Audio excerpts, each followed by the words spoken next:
Hey, JK here. I want to thank you for sharing part of your day with me.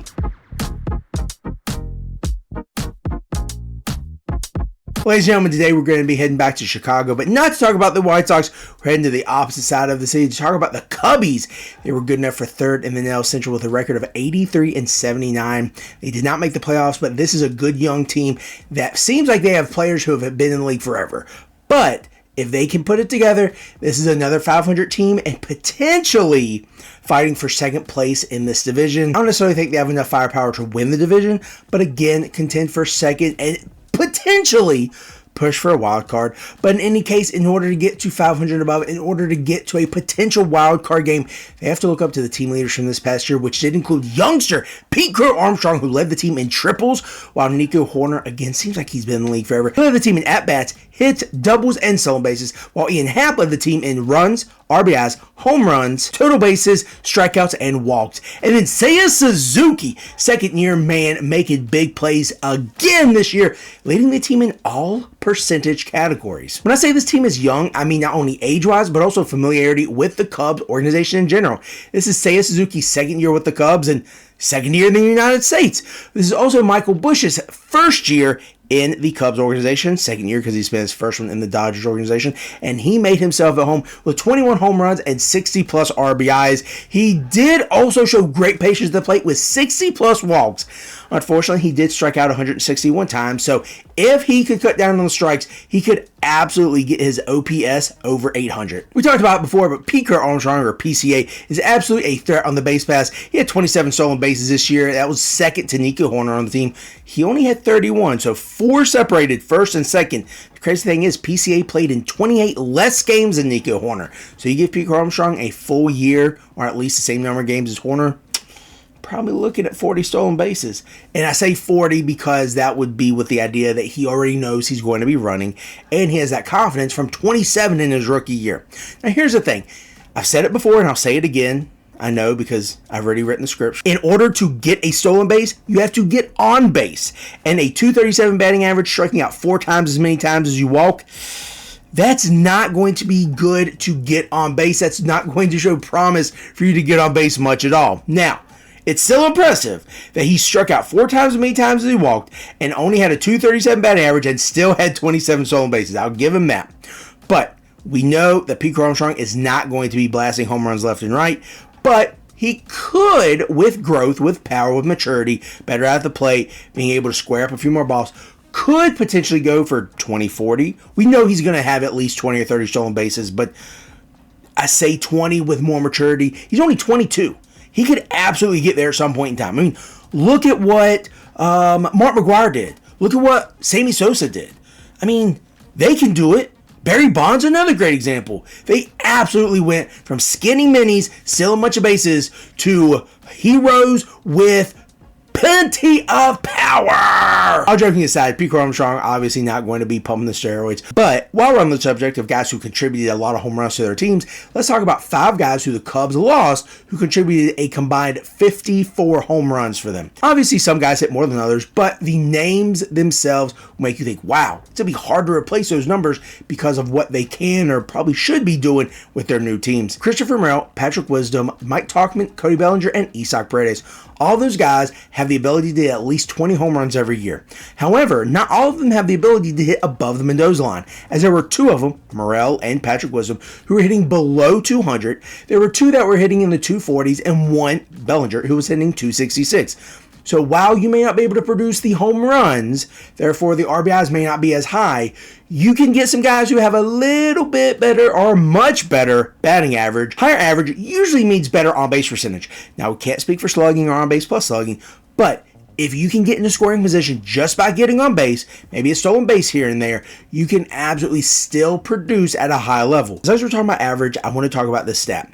For the Cubs, the main 9 last year that started in that lineup, only 3 of them, 3, had above 250 batting average, and it was as low as 250 and as high as 274. That's somewhat concerning because that means 2/3 of your lineup hit below 250. If you're losing home runs, if you're losing RBIs, if you're losing the power, the slugging, that 250 and below batting average is absolutely not going to be something that's going to get you those numbers back. They're not going to get you those runs. That's definitely going to hurt the wins, and it's not going to make you a 500 team. Now, on the other hand, there are still guys below the 250 batting average that have doubles galore, putting themselves in scoring position. A stolen base gives a sacrifice fly to the outfield, an automatic RBI, and a run for your team. So there's some fluctuation in the success of this team, and I absolutely see it coming from being able to stay on hot streaks or not fall too deep into cold streaks, getting the ball in play. Again, whether it is going to be a sacrifice, you're going to run it out as fast as you can, keep it alive as long as you can to get a run across the plate. The two guys I want to talk about specifically that probably mean more to the Cubs than people expect, and they're going to make a bigger impact than people are even thinking. Gage Workman and Matt Shaw.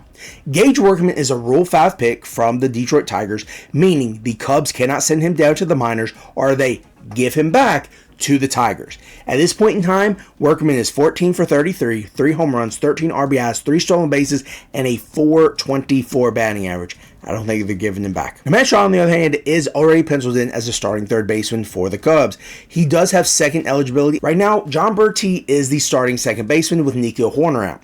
Depending on what they want to do when Nico Horner comes back, they could potentially keep Matt Shaw at third or try to work in a few different guys, including Gage Workman, who, again, it's hard to beat a 400 batting average with 13 RBIs in very limited play in spring training. But there is an opportunity for both of these guys to play, and the Cubs are excited. They don't want to give Gage Workman back. They want to see Matt Shaw succeed, as he was a high draft pick for them.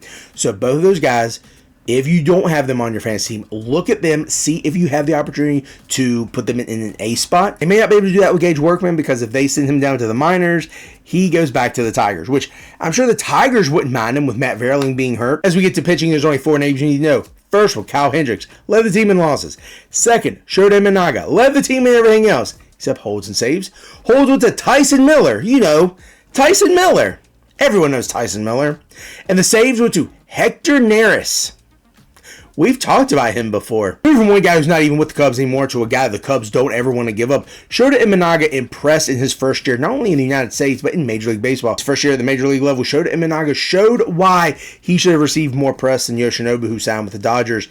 Shota Imanaga had better numbers overall than Yoshi, but 95, even more percent of the notoriety, of the media, of the attention went to Yoshi. But Shota was not distraught. He did lead the team in everything, including wins, ERAs, and WHIP. He's going to be the ace of the staff. No surprise there. But there are other guys who are going to be veteran leaders and absolutely lead this team, hopefully, if health does permit, to another 500-plus record, and again, competing for second place in the NL Central. Some of those guys do include Justice Steele, who did have good numbers last year, but only pitched in 134 innings. Matt Boyd, who is looking to continue his hot streak from last year. He only pitched in a few games, had a great-looking ERA and a WHIP. He is going to have to overcome the injury bug concern or the stigma that's around him in order to stick in this rotation, but also show people he still has some left in the tank. And finally, one of my favorite players, Jameson Taillon, did see the best year of his career since 2018. He did drop in strikeouts, but he also lowered his ERA and his WHIP. In his 8-year career, Taillon has 4 years with a sub-4 ERA and the other 4 with a positive 4 ERA. Obviously, he's looking for his 5th sub-4 ERA year this upcoming year in 2025. Now, if the starting pitching does falter, this bullpen is phenomenal. This is absolutely one I want pieces of, but only in my leagues where I have saves and hold. The reason for that is because this entire bullpen has been in high leverage situations. They have been in closers roles for World Series winning teams. They have also been in holds or setup roles for teams that were in the playoffs and or not in the playoffs. So they've seen all levels of success. Some of the main names in this bullpen: Caleb Thielbar came over from the Minnesota Twins.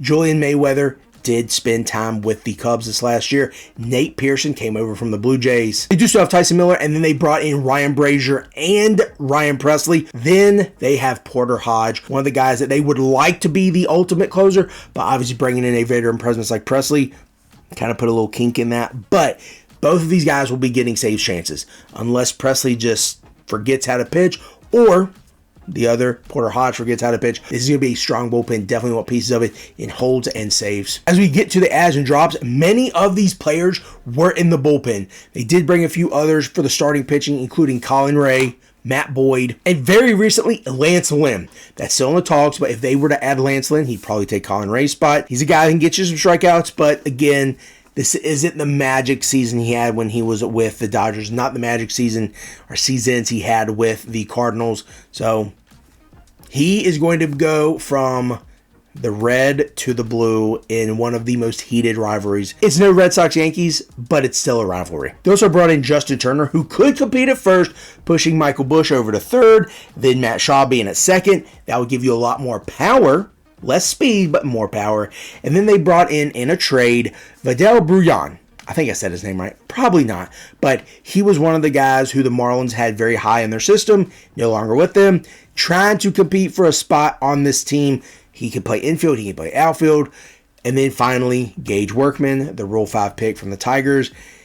If he goes down to minor leagues, the Tigers absolutely have a stud on their hands. We talked about some of the guys they lost, including Big Bats, Christopher Morel, Mike Tauchman, Cody Bellinger. Another big name they lost before he could actually get going, Isaac Paredes. Obviously hit more home runs, did his damage in Tampa, but hey, those would have been numbers that the Cubs could have had or should have had if they kept him. They also lost starting pitcher Kyle Hendricks. That's not really a loss because he has not been anywhere near what he was, the control freak, the very cold, calculated pitcher he was like 6 years ago. Then they lost some guys in the bullpen, most notably Jorge Lopez and Jesus Tinoco. I don't know how to pronounce his name, but he's now with the Marlins. Probably the best guy in that bullpen. Probably should be the closer. So move over, Calvin Fauci, however you say his name. Wait. I think I'm forgetting an ad that they had. I think I'm forgetting a big name that they added in this offseason. They had a new coach. Kyle Tucker is absolutely going to make this lineup 10 times better. Again, if health permits. Him in the outfield, patrolling the outfield. He's got speed. He's got power. He's got a good eye. He's going to bring a 270, 280 batting average, 20-plus home runs. He's going to account for half the home runs they missed. He's also going to be able to hopefully steal 10, 20 bases somewhere around there. He's going to set some of the other guys up for success. So when we talk about the power that they're missing, the average that they need, Kyle Tucker is absolutely that guy. And I think he is absolutely going to help them be that 500-plus team. And if health concerns do go away and allow this pitching rotation to pitch an entire season healthy, mainly healthy. I mean, like an IL stint for like 2 of them or a skip start here or there. Nothing crazy. I still think this team could be second place in this division. Don't really see them beating the Brewers, okay? I don't. But we're going to get to the Brewers here in a little bit. I do think that they are going to be competing with the Cardinals for second place. That's what it's going to be. Both of them had the same record, and we're going to get to the Cardinals in just a second. Both of them had the same record in 2024. One of them wants to come out on top. One of them wants to come out and say, hey, I am better than you, and that rivalry has been going on for several years now, more than several years. Again, health is going to be the biggest concern. I say that for all teams, but especially this team, because this is an older team, and some of these guys have absolutely already hit some of the IL stints for longer than the 10 to 15 days. I'm talking Tommy John. I'm talking about broken legs like Kyle Tucker had, take him out for the entire year. So, again, health is going to be the main concern. 500-plus team, competing for second in the division. Definitely think that this team has it. As we touched on the fact they have the same record and the fact that they're in the rivalry, this next episode is going to be about the St. Louis Cardinals heading to the STL, looking at the arch and talking about how much I really love the bullpen there. And that's definitely one I'm going to have pieces of. This is JK. I want to thank you for sharing part of your day with me.